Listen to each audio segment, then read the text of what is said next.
안녕하세요. 매일 성경으로 말씀을 만나는 시간 5분 메시지의 북악하늘교회 임명진 목사입니다. 반갑습니다. 사순절이 시작되었죠. 그러면서 날이 좀 추워진 것 같습니다. 따뜻한 무언가가 그리워지는 그런 때이기도 한데요. 우리의 마음을 따뜻하게 만들어줄 하나님의 말씀을 오늘도 기대해 봅니다. 오늘 함께 묵상해 볼 말씀은요. 누가복음 15장 11절에서 32절까지의 말씀이고요. 탕자의 비유로 알려진 이 말씀, 그 말씀 뒤에 숨은 뜻 함께 생각해 보기로 하겠습니다. 먼저 본문이 좀 길지만 제가 읽어 보겠습니다. 또 이르시되 어떤 사람에게 두 아들이 있는데 그 둘째가 아버지에게 말하되 아버지여 재산 중에서 내게 돌아올 분깃을 내게 주소서 하는지라. 아버지가 그 살림을 각각 나눠 주었더니 그 며칠이 안 되어 둘째 아들이 재물을 다 모아가지고 먼 나라에 가 거기서 허랑방탕하여 그 재산을 낭비하더니 다 없앤 후 그 나라에 크게 흉년이 들어 그가 비로소 궁핍한지라. 가서 그 나라 백성 중 한 사람에게 붙여 사니 그가 그를 들로 보내어 돼지를 치게 하였는데 그가 돼지 먹는 쥐염 열매로 배를 채우고자 하되 주는 자가 없는지라. 이에 스스로 돌이켜 이르되 내 아버지에게는 양식이 풍족한 품꾼이 얼마나 많은가. 나는 여기서 줄여 죽는구나. 내가 일어나 아버지께 가서 이르기를 아버지 내가 하늘과 아버지께 죄를 지었사오니 지금부터는 아버지의 아들이라 일컬음을 감당하지 못하겠나이다. 나를 품꾼의 하나로 보소서 하리라 하고 이에 일어나서 아버지께로 돌아가니라. 아직도 거리가 먼데 아버지가 그를 보고 치긴히 여겨 달려가 목을 안고 입을 맞추니 아들이 이르되 아버지 내가 하늘과 아버지께 죄를 지었사오니 지금부터는 아버지의 아들이라 일컬음을 감당하지 못하겠나이다 하나 아버지는 종들에게 이르되 제일 좋은 옷을 내어다가 입히고 손에 가락지를 끼우고 발에 신을 신기라. 그리고 살진 송아지를 끌어다가 잡으라. 우리가 먹고 즐기자. 이 내 아들은 죽었다가 다시 살아났으며 내가 잃었다가 다시 얻었노라 하니 그들이 즐거워하더라. 맏아들은 밭에 있다가 돌아와 집에 가까이 왔을 때에 풍악가 춤추는 소리를 듣고 한 종을 불러 이 무슨 일인가 물은데 대답하되 당신의 동생이 돌아왔음에 당신의 아버지가 건강한 그를 다시 맞아들이게 됨으로 인하여 살진 송아지를 잡았나이다 하니 그가 노하여 들어가고자 하지 아니하거늘. 아버지가 나와서 권한대 아버지께 대답하여 이르되 내가 여러 해 아버지를 섬겨 명을 어김이 없거늘 내게는 염소 새끼라도 주어 나와 내 벗으로 즐기게 하신 일이 없더니 아버지의 살림을 창녀들과 함께 삼켜버린 이 아들이 돌아오매 이를 위하여 살진 송아지를 잡으셨나이다. 아버지가 이르되 예 너는 항상 나와 함께 있으니 내 것이 다 내 것이로되 이 내 동생은 죽었다가 살아났으며 내가 잃었다가 얻었기로 우리가 즐거워하고 기뻐하는 것이 마땅하다 하니라.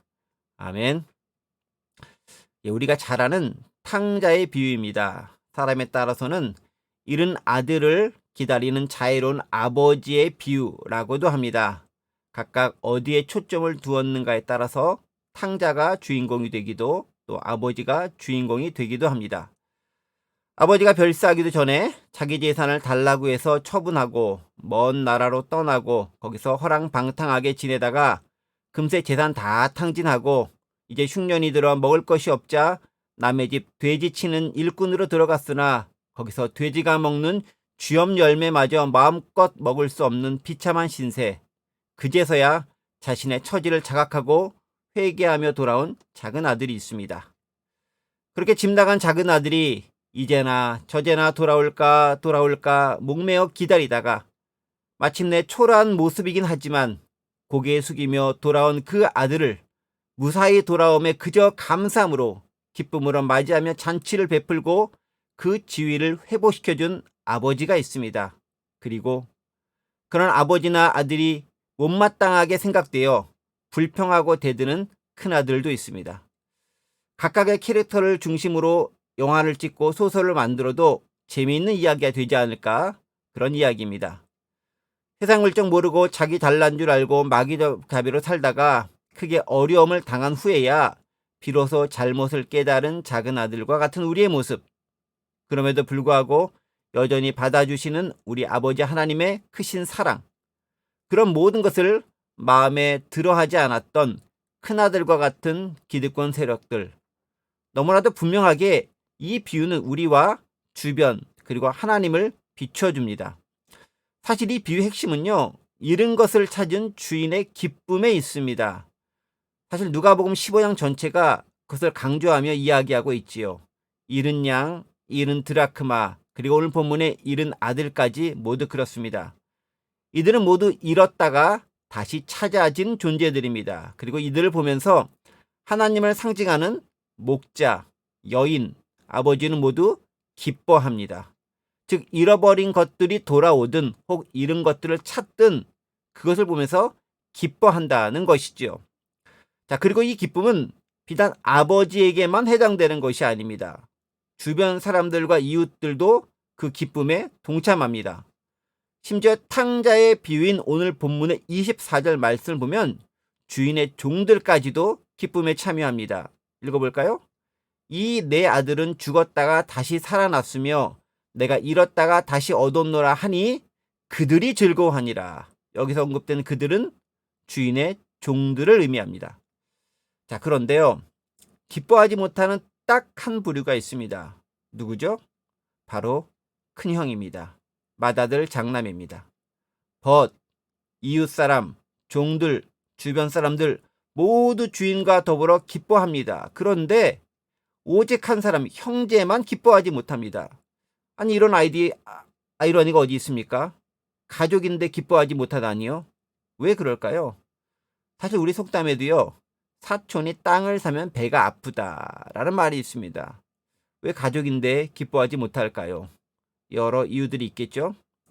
그 이유 중 하나를 저는 27절에서 발견했습니다.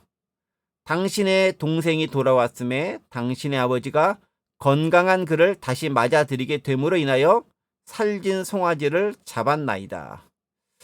여기 언급된 단어 중에 건강한이라는 단어가 있습니다. 영어로 safe and sound라고 기록된 그런 단어입니다.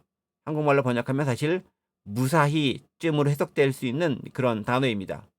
자, 그런데 바로 이 건강하게 무사하게 돌아왔음이 아버지에겐 기쁨이 되고 형에겐 노여움과 분노가 되었습니다. 왜 그럴까요? 아버지에게 둘째는 큰아들과 마찬가지로 아들입니다. 큰아들이냐 작은 아들이냐가 중요하지 않고 그냥 아들인 것이죠. 하지만 형에게 둘째는요, 일종의 자신의 재산과 지위에 위협을 가할 수도 있는 잠재적 경쟁자로 인식됩니다. 즉 아들로 보느냐 잠재적 경쟁자로 보느냐에 따라 그의 건강함이 내게 기쁨이 될 수도 있고 분노가 될 수도 있다는 말씀이죠. 왜요? 건강하면 언젠가 그가 나를 몰아내고 아버지의 재산을 나 대신 가로채갈 수도 있지 않겠습니까? 벌써 한번 그런 경력이 있잖아요. 사실이요, 이웃 사람들이나 종들 그리고 주변 사람들에게 둘째 아들은 그들과 별 상관이 없는 그런 존재임에 틀림없습니다. 특히 재산을 상속받는 일에 대해선 그냥 남의 집 일입니다. 그림의 떡입니다. 누가 재산을 상속받던 나하고 별 상관이 없습니다. 그래서 그들은 둘째 아들의 귀환을 사심없이 기뻐할 수 있습니다. 왜? 잔치가 벌어지면 뭐 하나 떡이라도 고깃덩어리 하나라도 얻어먹을 수 있잖아요. 자, 그런데 큰아들은 입장이 좀 다르죠. 이미 둘째의 몫을 가져감으로 나머지는 모두 큰아들 즉 자신의 것인데 자칫하면 그 몫마저 위협을 당할 그런 처지에 놓여 있다는 거죠. 게다가 건강합니다. 앞날이 어찌 될지 어떻게 압니까? 나의 직접적인 이해타산이 걸린 문제가 발생한 것이죠. 사실 우리도 그럴 때가 있습니다. 재벌들이 누구에게 얼마를 상속하고 기부하던 뭐 그때 소식 들으면서 그럴 수 있지 흘려보내기만 하지 사실 별 상관 안 합니다. 왜요? 남의 일이잖아요. 나하고 직접적인 상관 없습니다. 별천지의 일입니다. 자, 그런데 나와 상관 있는 일이라면 문제가 달라집니다. 내 재산에 대한 경쟁자가 나타났기 때문에 그렇습니다. 우리 왕자들의 전쟁, 왕자들의 난이라고 하는 재벌가 아들들, 딸들, 자녀들의 문제 많이 보고 들어오지 않습니까? 우리는 여기서 교훈을 얻을 수 있습니다. 우리가 다른 사람을 어떻게 보느냐에 따라 나를 불행하게도 행복하게도 만들 수 있다는 점입니다. 즉 누군가를 내가 경쟁자로 보면 그의 잘되면 나를 불행하고 화나게 만드는 요소가 될 수 있다는 거죠. 그것은 피를 나는 형제 자매임에도 마찬가지라는 사실입니다. 그래서일까요? 31절에서 아버지는 큰아들에게 이렇게 타이르며 말씀하십니다. 아버지가 이르되 예, 넌 항상 나와 함께 있으니 내 것이 다 네 것이로되. 그렇습니다. 둘째는 너의 경쟁자가 이미 아님을 상기시키고 있습니다. 너의 것에 손해를 주거나 해를 입힐 대상이 아니란 말이죠. 이미 나의 모든 것이 너의 것이라고 못을 받고 있습니다.